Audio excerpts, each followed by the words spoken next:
This episode is brought to you by VanEck Semiconductor ETFs. You'll hear more about the VanEck Semiconductor ETF, ticker SMH, the largest semiconductor ETF, and its newer VanEck Fabless Semiconductor ETF, ticker SMHX, later in the show. Nothing said on forward guidance is a recommendation to buy or sell any investments or products. This podcast is for informational purposes only, and the views expressed by anyone on the show are solely their opinions, not financial advice, or necessarily the views of Blockworks. Our hosts, guests, and the Blockworks team may hold positions in the company's funds or projects discussed.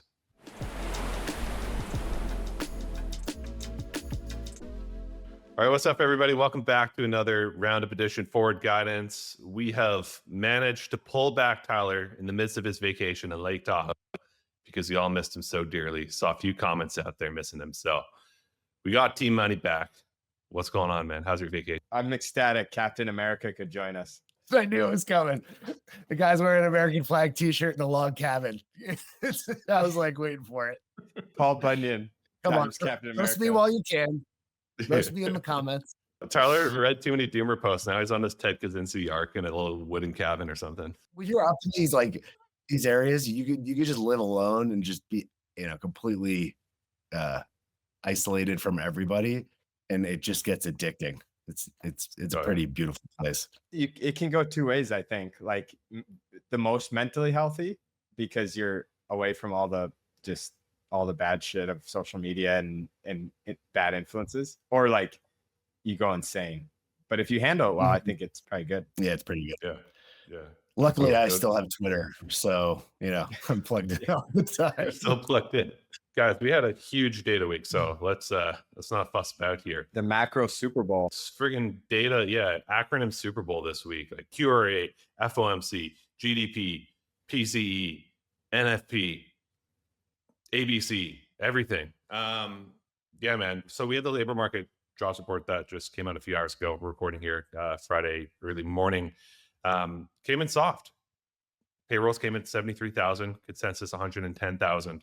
And pretty interestingly enough, the unemployment rate stayed flat again, so 4.2%, which we'll get into in a second. I think there's still a lot of we can unpack there. That's super interesting. But pull out a couple charts here. So one of the big takeaways was actually we saw some huge revisions. One of the biggest monthly revisions or 2-month revisions basically since COVID, which is really pretty wild. And if you just remember the last time that we discussed the last jobs report on the show here, we were looking at government payrolls and how the only reason it was so positive was government payrolls. Private payrolls were actually super weak and missed pretty significantly. Mostly the upside surprise was in government payrolls. And what we see now is that those government payrolls is actually where most of the negative revisions came from. So really interesting to see that there's some pretty significant weaknesses coming up off board here. Obviously, the trend has been for a while of negative revisions, but to see it like this is just a pretty big downward revision, which is very interesting. Okay, so getting specific to the unemployment rate, this chart is just awesome from Parker Ross, really great economist. Definitely go follow him on Twitter if you're not already. Post some really great stuff. And so this hits the nail on the head on the situation now, which we've been talking about, feels like almost weekly, which is the situation where, okay, you'll remember this time last year, we had a shit ton of immigration, and what was going on was the labor force is growing a bunch, which mechanically increased the unemployment rate, which led to that sovereign rule triggering thing that all happened a year ago. Now we're in the complete opposite situation where we have the unemployment rate sticking too low versus every other labor market metric is just decreasing meaningfully. And so why is it happening?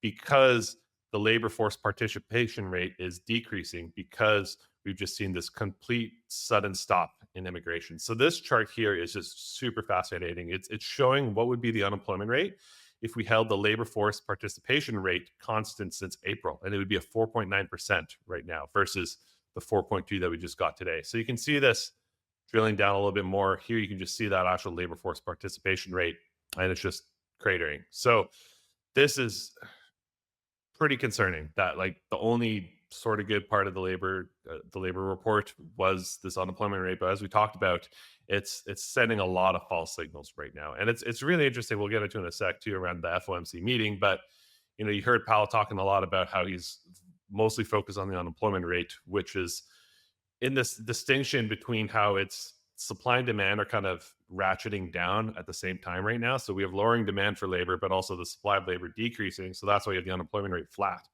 and sort of match. So really, really, really interesting there. Couple more charts and then I'll open up here, but this is just a chart from Econ Berger, another great labor market economist, and it shows he always does this thing where he just assumes the revisions based on like one standard deviation lower sort of thing.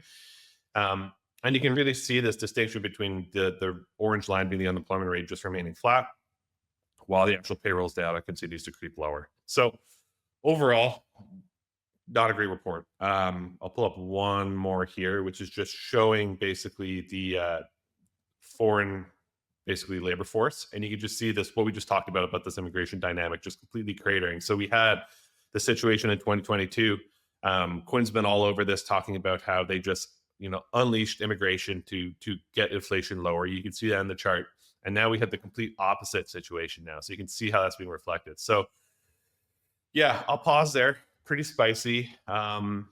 2-year notes were rallying super hard. We went from, I think, like 40% odds of a September cut up to like 80% in an hour. So pretty big reversal. What's your guys' read? I gotta say, Felix, that 5 minutes with Felix on the macro unemployment roundup is better than a lot of sell side stuff. You should do that. You should put out a little snippet like that on social media. I would love it, dude. I'm just copying the greats, man. Yeah, it's good stuff.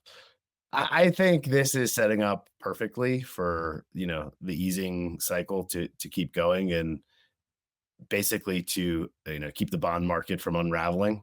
And I don't know, I think that's pretty much it. I'm getting a little bit more concerned macro wise about seasonal volatility picking up a bit, but in general, I think this is the plan Trump wants, and really opens up the easing spigots for Powell. And we even saw Nick Timiraos tweet right after the unemployment numbers, essentially confirming that this gives Powell, the political room to move, where he doesn't look like a stooge anymore.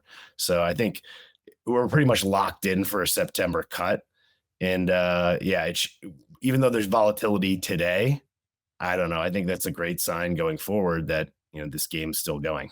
The question I would say that needs to be answered is, are the Fed cuts that they have in the tank going to really move the needle in terms of resuscitating the economy in a way that's meaningful for risk assets? I guess if I'm thinking about how it relates to equities, because the 2-year where it's at, Fed funds futures pricing almost a guaranteed cut in September, which I think makes sense given the data and rhetoric. Then you have 2.3 cuts priced in by the end of the year, and then a couple more next year.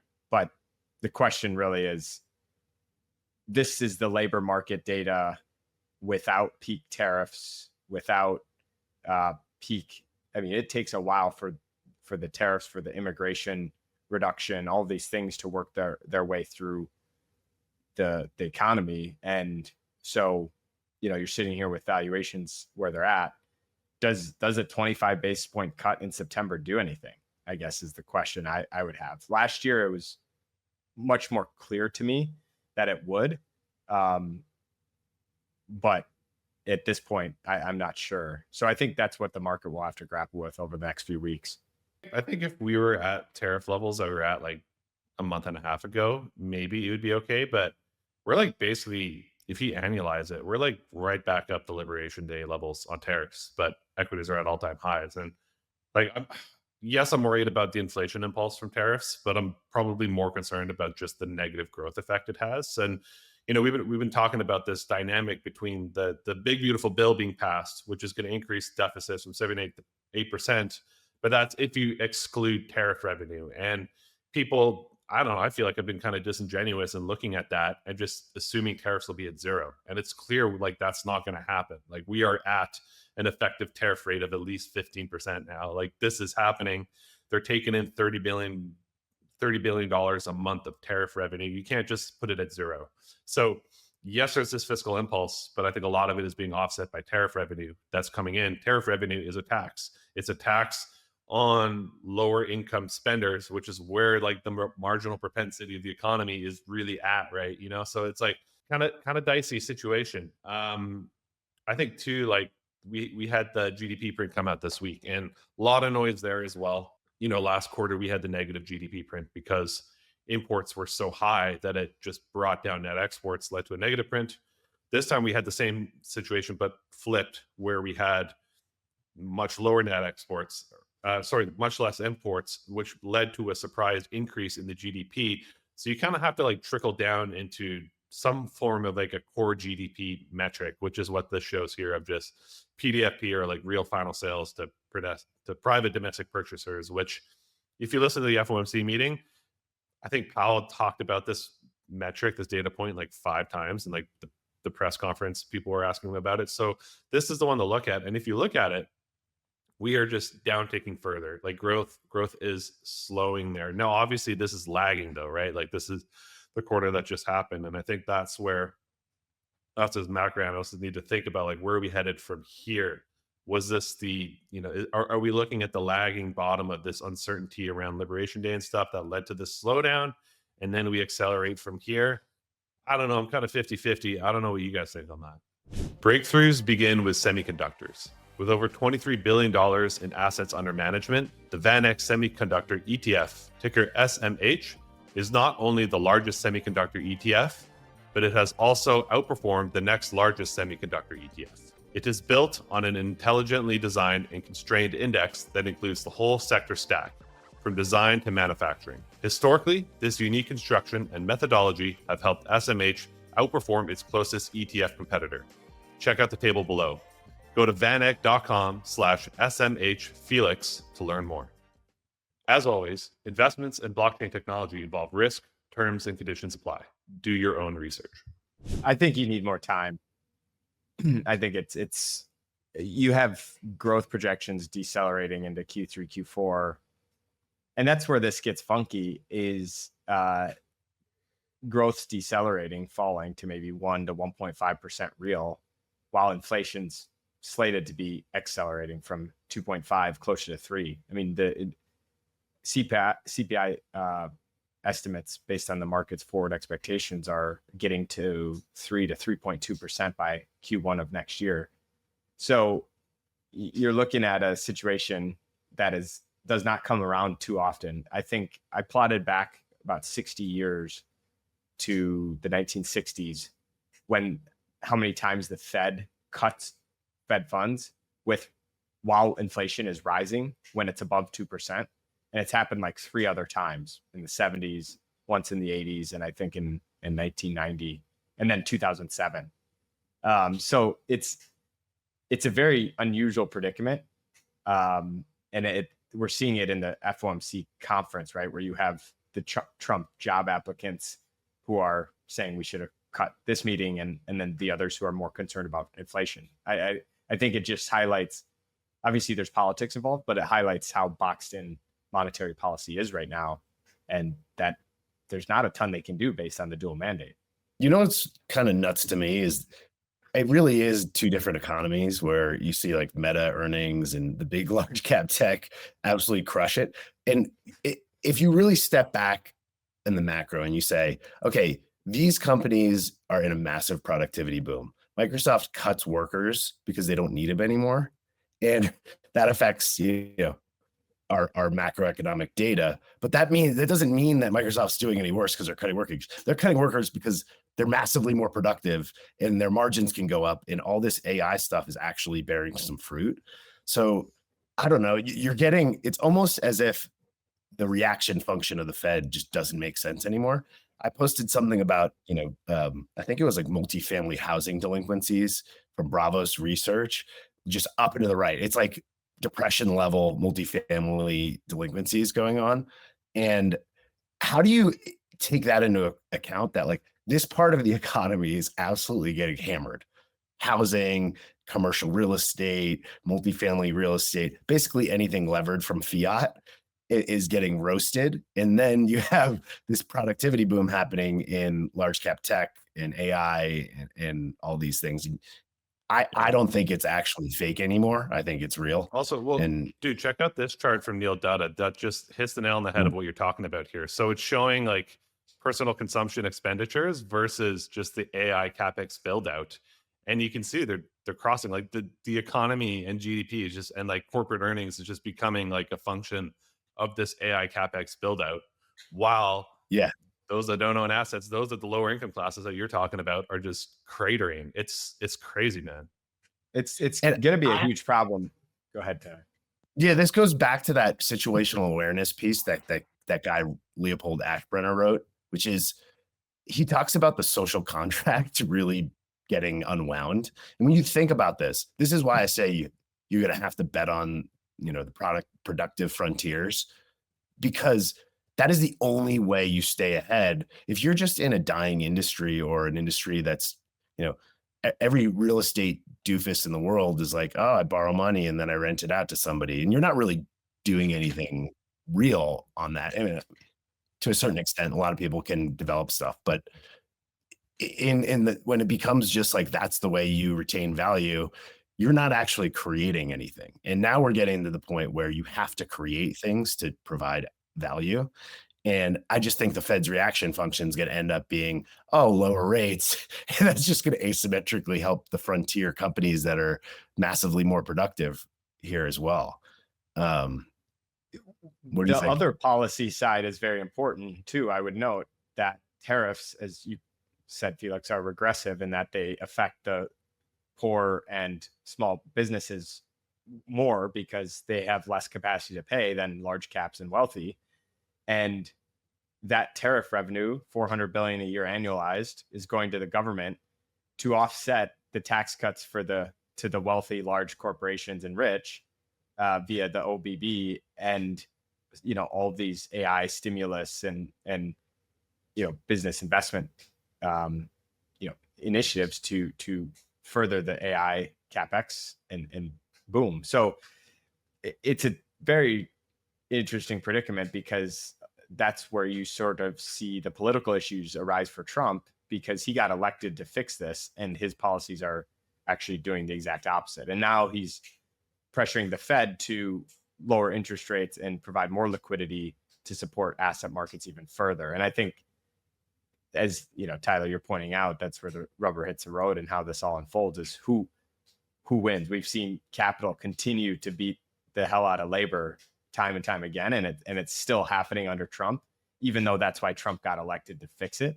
And so you probably start to see interesting things in elections just continue.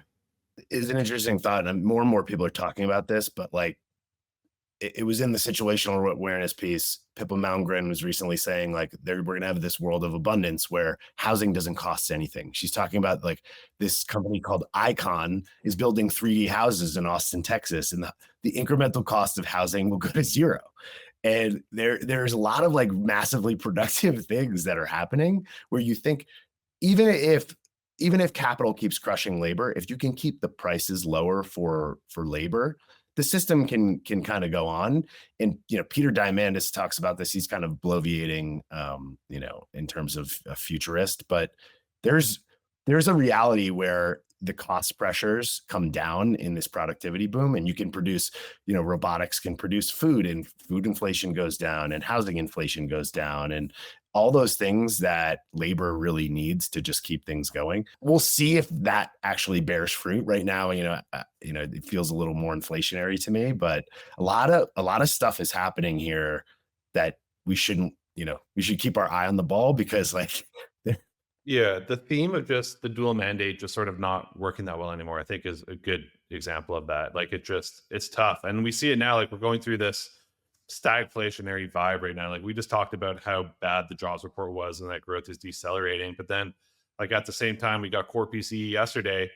That was pretty hot. Like if you annualize it any which way, like we are re-accelerating further. And if you look deeper at like what's driving that, it's all core goods. So it's tariffs, like check out this chart from Nick Timmerow. So you can see, so the past 2 years, most of the disinflation has been from goods. You can see even like May 2024, core goods was deflationary on a month-over-month basis. So that's where that was coming from. And it was core services, so like housing and rentals and that sort of thing. That's what was keeping it elevated. And now we've seen this complete flip where those sticky parts are still disinflating, but it's hitting this wall now of core goods reaccelerating, and you can just see this being represented in like the bond market the past couple days, which has just been like completely schizo and whipsawing in both directions. Like we got the PCE yesterday that came out, bonds sold off like crazy. Looked like we weren't going to get a rate cut in September. That was done. Now we get this jobs report that brought us completely in the other direction, and suddenly we're at 80% odds of a Fed cut. It's just like, yeah, these mandates are breaking. Even in Q3, Q4 of this year, when growth is expected to decelerate down to 1 to 1.5 real, you have 2.5 to 3% inflation. And so we're still talking above 4% nominal growth expectations. And that's a world where we just haven't experienced a ton in the last few decades, where you have growth decelerating pretty rapidly. Not quite recession, obviously, because we're not expecting to tip negative on a real basis. And that's probably really difficult when the government's spending 6 to 7% deficits. But the larger chunk of the nominal GDP growth coming from prices and not real. So that's just the crux. I think it's going to be interesting, especially when you factor in, we're seeing these labor market prints and this growth scare effect permeate while the government's spending 6 to 7% deficits. So,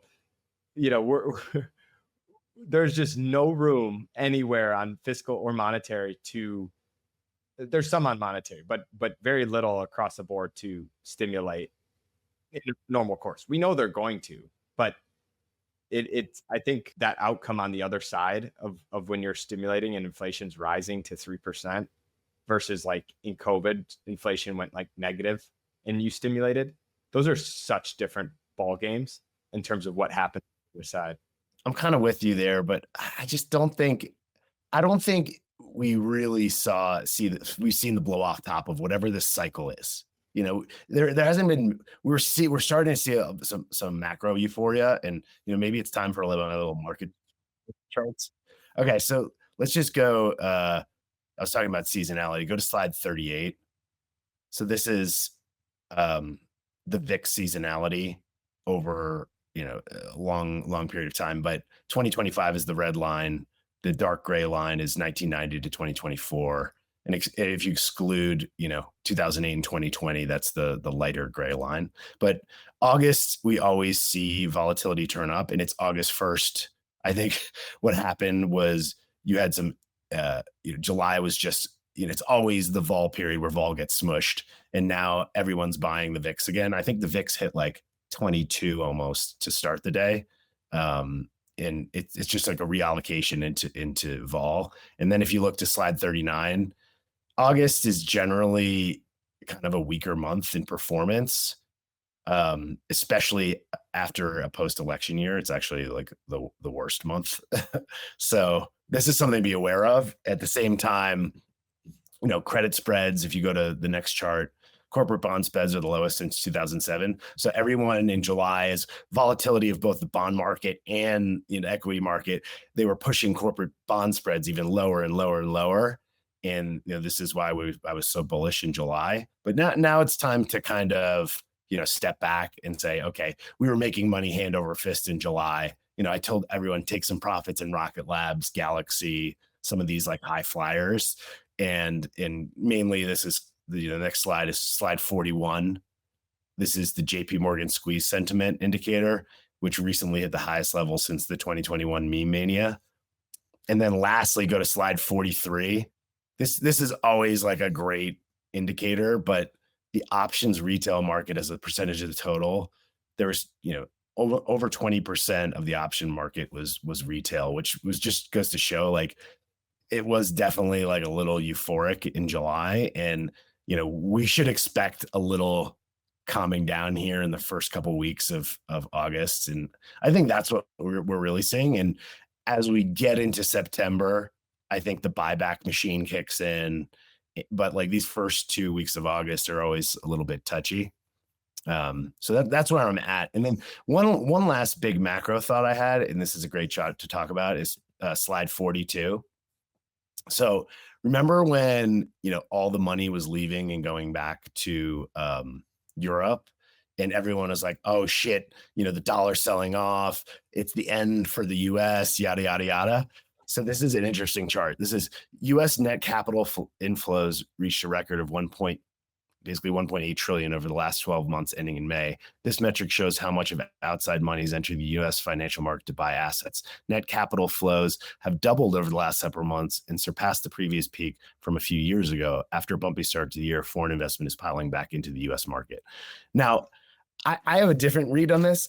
I think this is my Weimar Ponzi, it's a semi-Ponzi scheme type thing, which is everyone globally is now realizing the global bond market, global Western bond market is effectively nationalized or globalized. Like you can't have a global bond freak out because there's so many old people in the world. And it's not just demographics in the US, it's demographics in Japan and China, and no one's having kids. And what people are doing globally, sovereign investors, they're just using the S&P as an effective store of value now. And that is why you see this inflow into capital is they're slowly moving out of sovereign bonds because everyone realizes it's the sovereign bond market's a Ponzi, and they're slowly going more and more into equities as a store of value, like what happened in Weimar Republic, where people had to invest in the stock market because that's the only way that you can retain your purchasing power. And I think that's the phenomenon we're seeing, even if August, the first couple of weeks are, a little bumpy and rocky and credit spreads are low and, people go to buy VIX. I think at the end of this is to keep the big picture in mind. We are watching, a global Ponzi scheme in fiat that will, no matter what, even if it's actually the volatility causes, like when you see the VIX spike like this on a day like this, that essentially causes the reaction function of central banks to ease again. It's like especially when it hits bonds too, like the MOVE index, which has been at like a 2-year low for the past week. And what it really is like you shake out. We saw the 30-year yield on the Treasury hit 5%, and as soon as that happens, that's like I don't know why, but the government, I think there's buybacks and everyone kind of like nudges the bond market so that 30-year yield can't go through 5%. Because if it does, it's like Armageddon for pretty much every asset on the planet. So they have to manipulate it.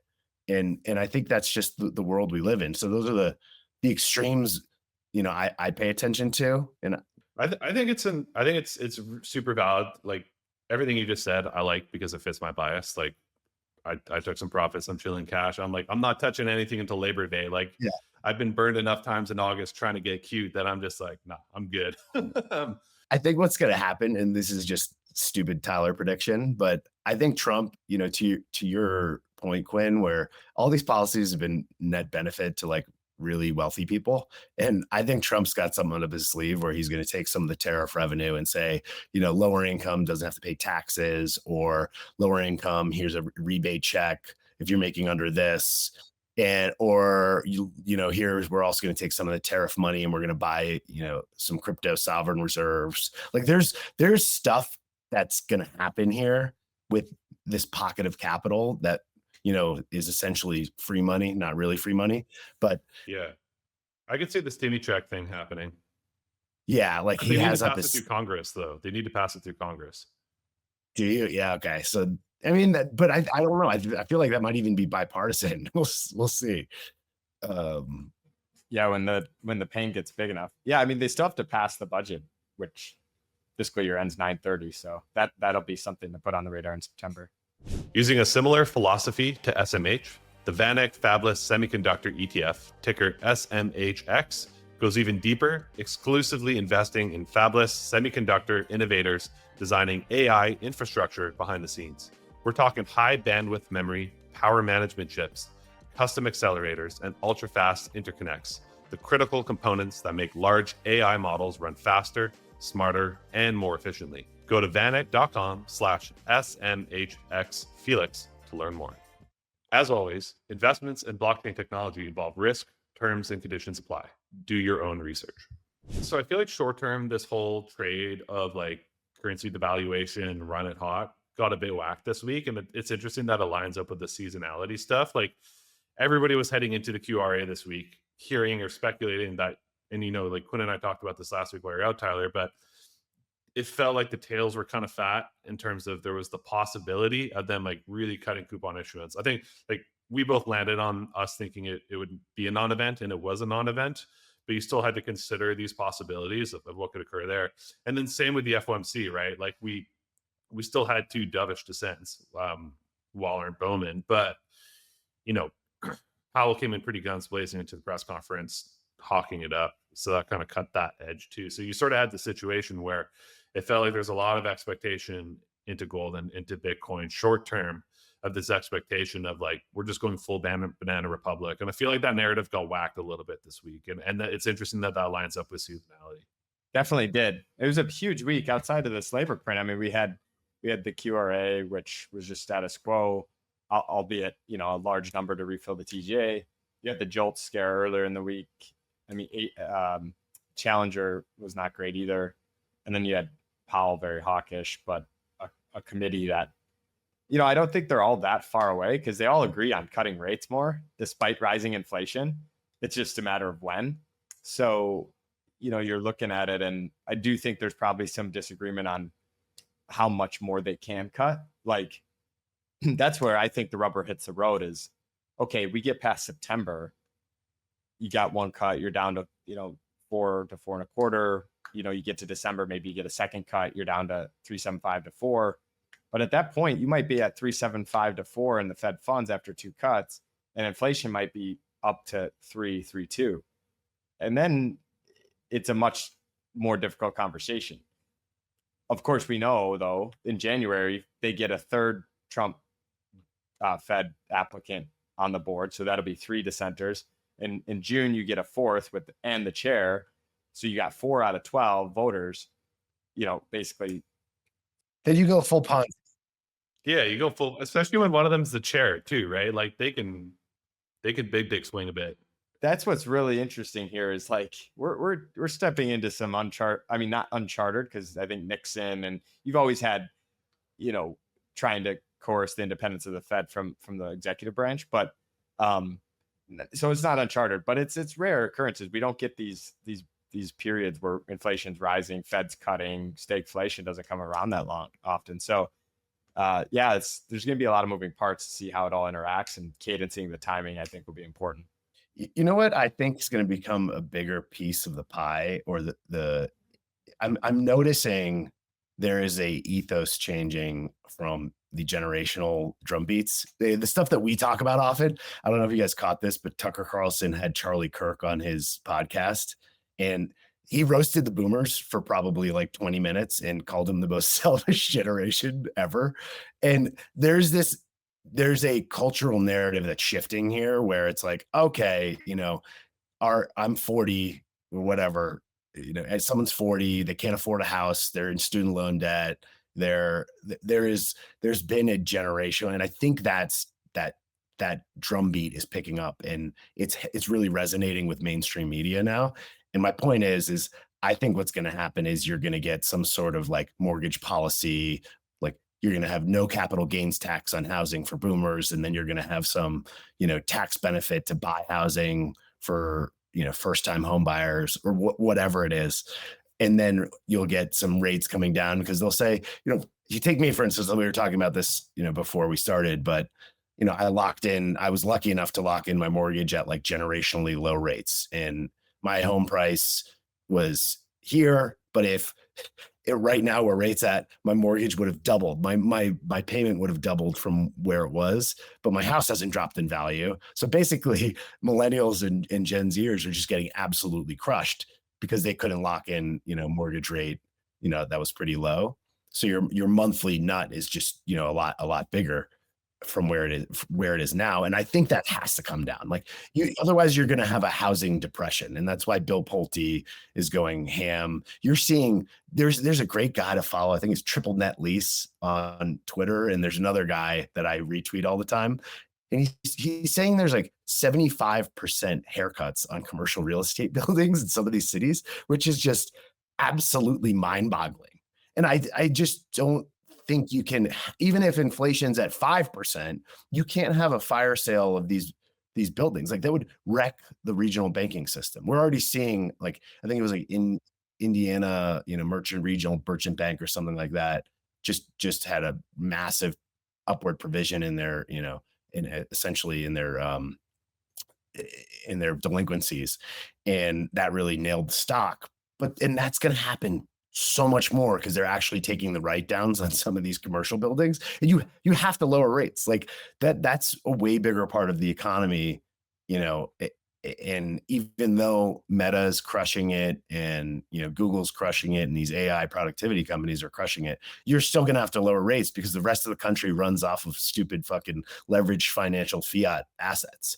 So like that's why the Ponzi just lowering the front end though might not lower the back end is the thing. I mean, I don't know, when you put together growth, inflation numbers, and expectations where rates should be out the curve, and in many measures based on historical yield curves and spreads, you could argue actually that anything from 5 years and out is too high where inflation and growth are. So this is, you're more of a bond guy than I am, but like, wouldn't you just, if you lowered rates by like 200 basis points or something, wouldn't you just stop issuing out on the long end and maybe like do some twist? That's a different approach. But yes, there's either that or like outright QE where they're buying NBS again.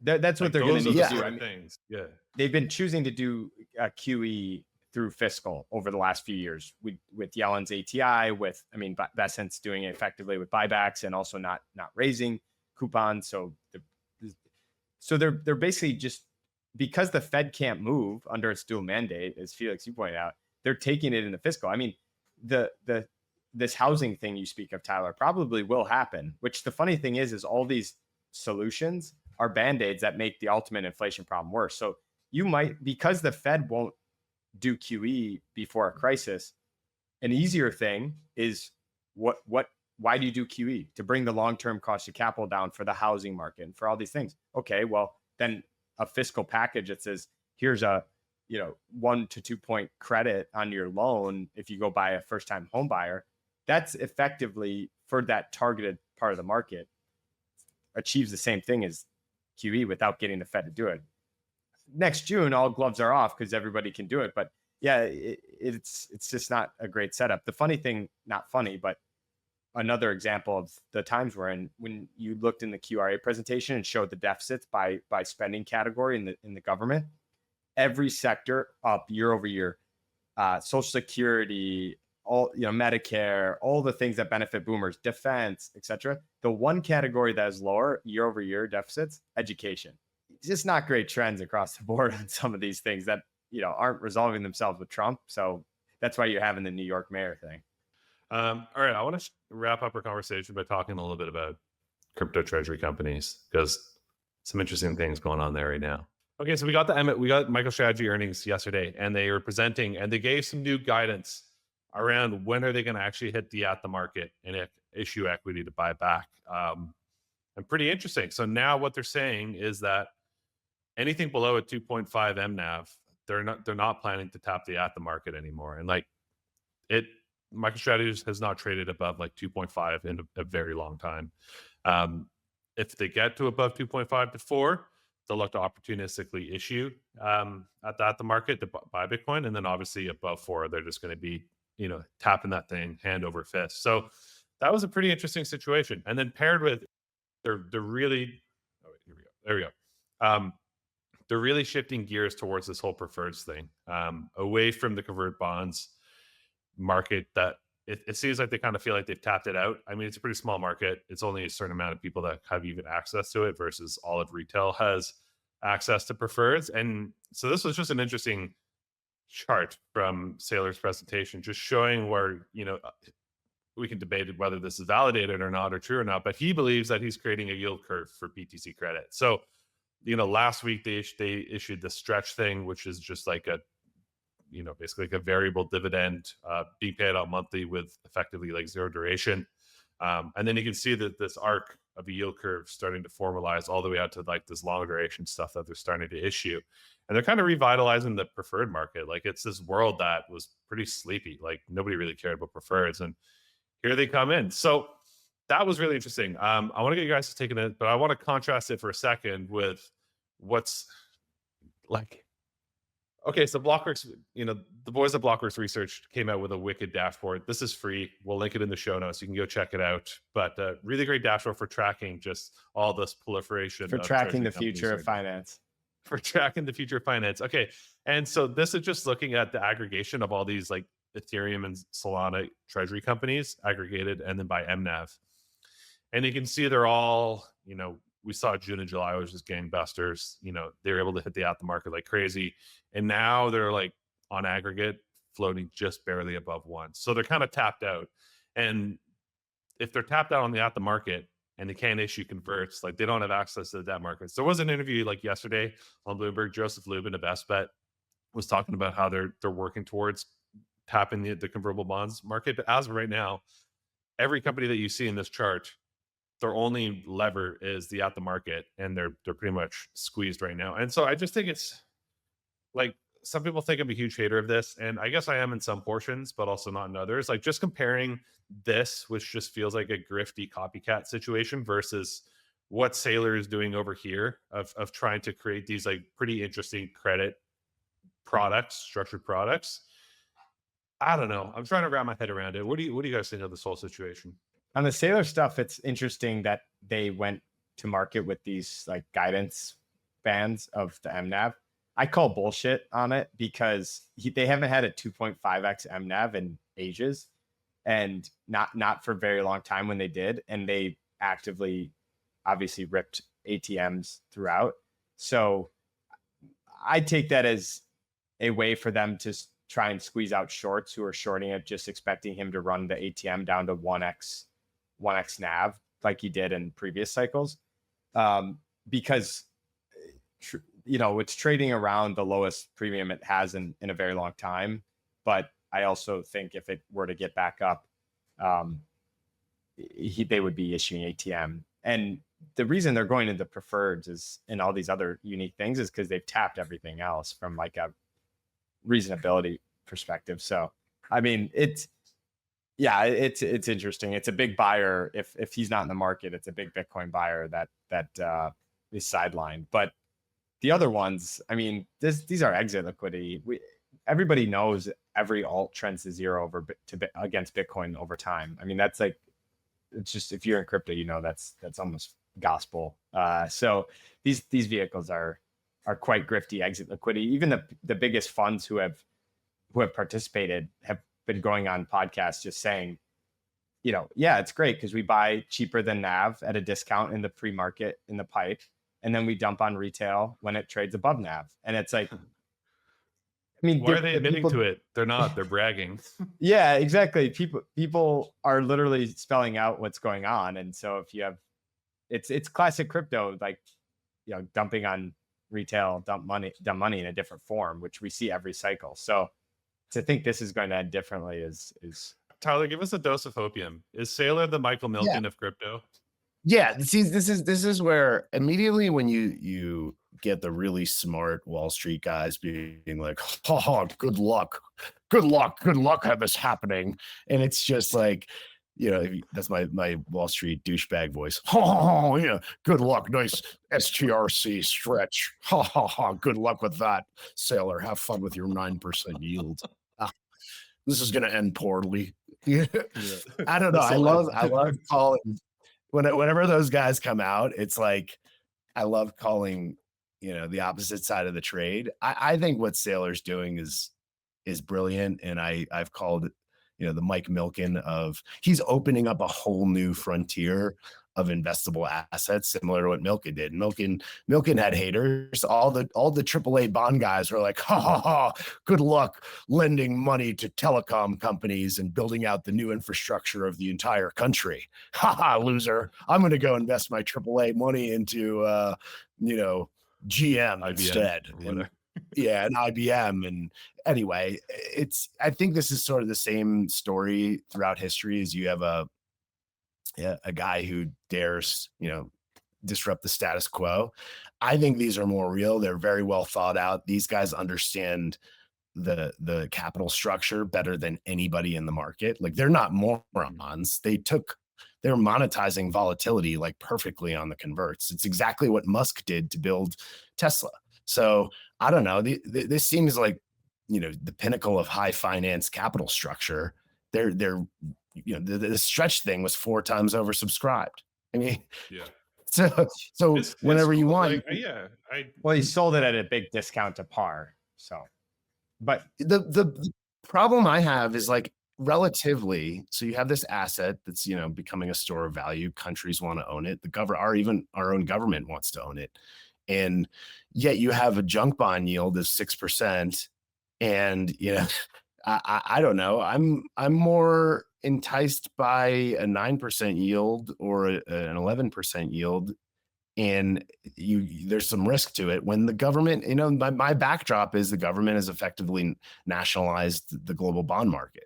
So where's the risk? Like, I think that's where, if the government actually was going to say, hey, this is free market capitalism all over again, this shit would all go bust. I mean, the implicit backing is that boomers won't let the system go. I mean, so from my perspective, if boomers actually wanted a free market, which they don't, then this would all implode and Saylor would be a complete, like, moron. You have to be under the assumption that boomers will always vote and say that I want my asset price, I want my house at this price, I want my bond at this price, and it's not going to move because my retirement's there and I can't work anymore. So you've politically co-opted the system, and I think this is just a giant arbitrage. I think this is absolutely brilliant, and over time, not only that, but, like, look at the narrative. Just like 2 years ago, countries wouldn't touch this stuff. And 2 years ago, we used to have this argument at Corriente, and we'd say Bitcoin on balance sheet is worth way more than a Bitcoin in an ETF. And maybe that's just what we're seeing with all these corporate treasury companies, is like, they're realizing, holy shit, I can exploit the boomer Ponzi scheme bond market, utilize that capital because it keeps flowing in from taxes. If you look at the daisy chain, and I can go invest in this new frontier at a much higher rate.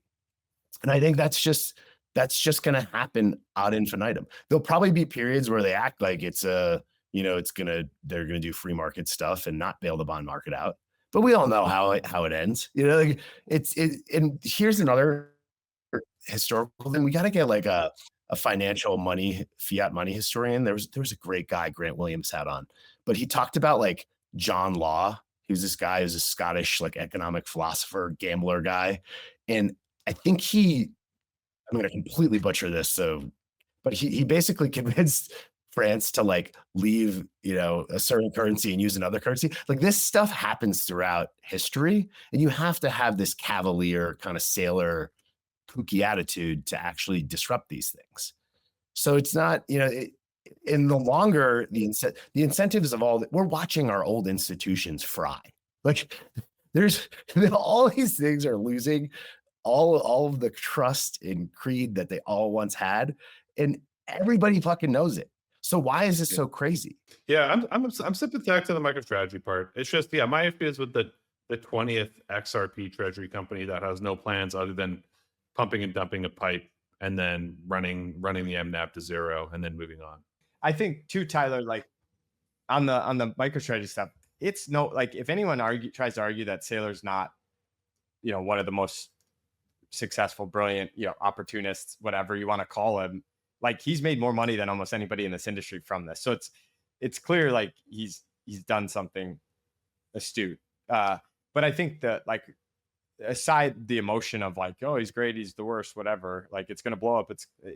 I think where I come at it is, like, is this a good investment? And the law of large numbers says the bigger this machine gets, the harder it is. For example, the amount of buying pressure to take it back up to 2.5 MNAV from the 1.5 or wherever it's at now, to get them to turn the ATM back on, is, like, extreme.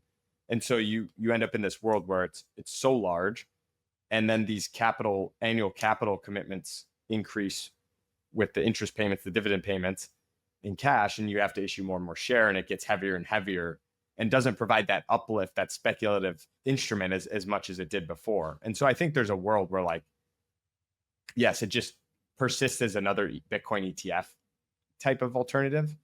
Doesn't need to blow up. Like, he structured it obviously in a way where there's not really margin calls or things like that. But, you know, from an investment perspective, at this point, would you rather own Bitcoin or that stock? These other instruments might be different because you get a yield and things. I don't know. You have a potential S&P uplisting, and Vanguard keeps choking the float. Like, there's a lot of market structure related things on this thing that are, you know, I'm very open to it imploding too. Like, don't get me wrong, but I just think the louder voices. I don't think it's going to implode. I don't think it's going to implode. It's just a matter of, is it the best risk adjusted reward? You have to say, okay, I think from a risk adjusted basis, do I think this goes from 1.5 to 2 MNAV better chance, or 1.5 to 1? And there's, I don't know. I'm saying maybe it's a versus Bitcoin. Slower growth vehicle. Maybe it's slower growth from here. I don't know, but I do know this is that, you know, the IBIT derivatives market opened up from, like, I think it was like 25,000 contracts to 250,000 contracts. And if you're a sailor and you have all this Bitcoin on your balance sheet, you can generate a yield from that using the derivatives market now. You can overwrite calls, you can, you know, underwrite puts, you know, and generate yield. And so you have a large, like, this is and unless something blows up, that's a whole nother, think about discounting. I should do the math on this, but if you take say it's like a 10% yield on Bitcoin you can get by selling, you know, monthly calls or whatever the hell it is, given the vol, then that's a whole new business line you have of cash flow for Sailor's company that, you know, didn't even exist before. It's a bank, right? Like, you're just generating yield. Okay, so this is where I'm at. I think they're moving away from it being outright accumulation towards that dynamic. I think they're ending. I think the MNAV guidance was saying we're moving away from just like outright blunt force accumulation, and we're moving towards those sort of dynamics. That's what I think is happening. And if that's the natural, you know, if you see the volatility slowly come down, that's a natural evolution of a banking system, right? Is like, now you generate risk adjusted returns. Now it's not frontier market crazy vol. And it makes sense as to why Bitcoin's acting the way it does. It's like the vol's coming down and it's not really, you know, we're not having the super pump. Maybe we will here. Like, I still think there's you know, a chance. We used to talk about the concentric circles of adoption of people. Is first you have like the crazy people that buy it, and then you have, you know, a little less crazy, and then the crazy hedge fund guys buy it, and then the crazy institutional guys buy it, then the corporates buy it, and then the sovereigns buy it. And now we're probably at the sovereign point where, like, everyone's trying to realize, holy shit, you know, if I can't buy a bond and there's all these deficits around the world and the growth rates and fertility rates are dropping like exponentially, hey, this is a pretty good store of value. I think that starts happening, and maybe you get that next vol push and the S&P inclusion, and you could see that next big blow off top before, you know, because I don't think we saw the euphoria. We've barely even sniffed altcoin. We're gonna need a new asset class if that's the case, Tyler. If the sovereigns and endowments already in, it sounds like it's maturing into a, you know, different type of asset than the one we're used to from the last 5-6 years. That's possible, but there's also, you know, this guy said this from years ago. What was the fund? It was it Eric Peters from, like, One River Asset Management? He's like, there's one thing that Bitcoin has that no one else has, and it's the most convex asset that's ever existed, because you can't, you know, increase the supply. So whenever these like early OG hodlers kind of run out of that supply, and it really still has that, it should still have that convex move if all else goes equal in the fiat world and they keep printing and the easing cycle stays. So I still have hope that, you know, we could see some wacky stuff here. And especially just generationally, like,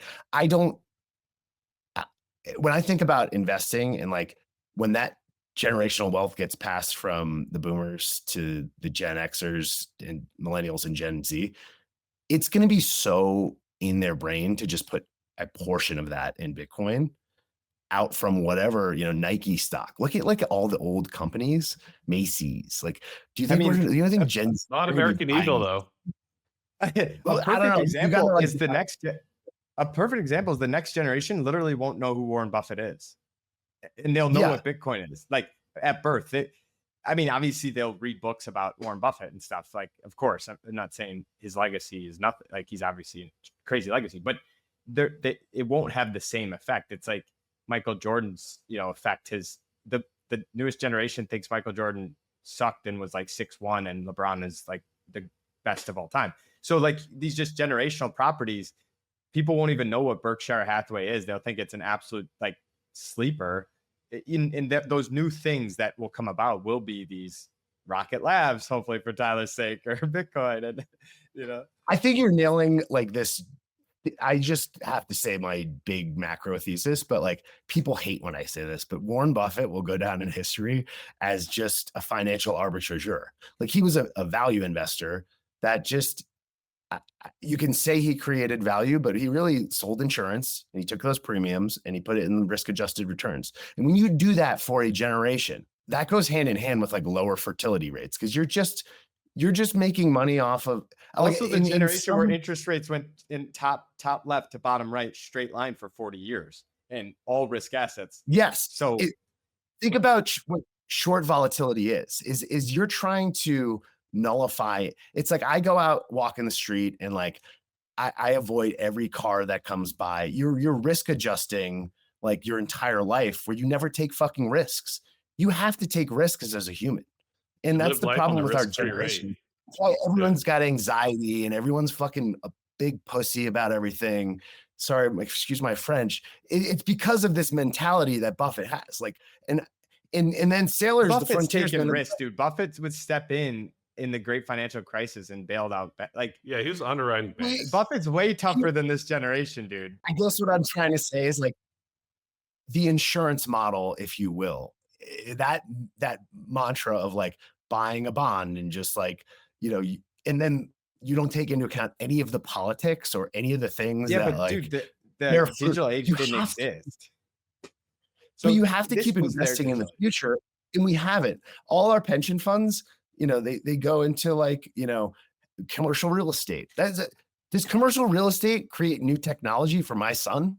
Or does it just transfer wealth from one piece of the echelon to the other? So like the leaders never thought about this. It's like, if you're at CalPERS, you're like, well, I actually need to pay out my pension. And if I do that, like, but they were cannibalizing. It was a snake eating its own tail. And now we're forced to invest and the government is basically pushing money into the frontier markets now, because they're like, holy shit, we actually need to invest in the future so that there's new technologies. And that's like, that is the most important place to put your money right now, because we actually have to have kids. If you fuckers don't have kids, we're screwed. Like, we're really screwed. Like it's just like, you have to be wealthy enough to want to have children. Well, let us buy a house, dude. We can't. Don't get afforded. You need to be able to. I mean, this is where it all comes down to. Like, it's the root of it is money and inflation, and yeah. I gotta jump, Tyler. You probably have to go do vacation stuff. Yeah, gotta go be a dad at the beach. There you go. Good job having kids. Quinn and I will work on it. Last thing, this hit me. Well, have you ever seen Boy Meets World? Do you know? No. Do you know that the Ryder Strong? He's the co. He wasn't Corey. He was the next guy. Quinn's got that floppy '90s hair. That's the guy. We got to put up a picture of Ryder Strong. now I'm aging myself. Talk. I'll look it up. I don't know who that is. So that's like, yeah, I'll look it up. Yeah. Also, you guys, you losers need some Crest White strips. Look at my teeth. Look at those teeth compared to yours. Oh yeah. Oh God. Get this guy back to work. What is he doing over there? Yeah, get him a job, man. This guy's still unemployed. Oh shit. Yeah, sorry. Hey, September 1st, I got some news coming for you. So there you go. Yeah, big news. Excited to see. Yeah. Hopefully you can still talk about it. Yeah. Yeah. All right. We will. That's the best. Sick. All right. Have a good weekend, guys. Take care. Have a good weekend, boys. Yes.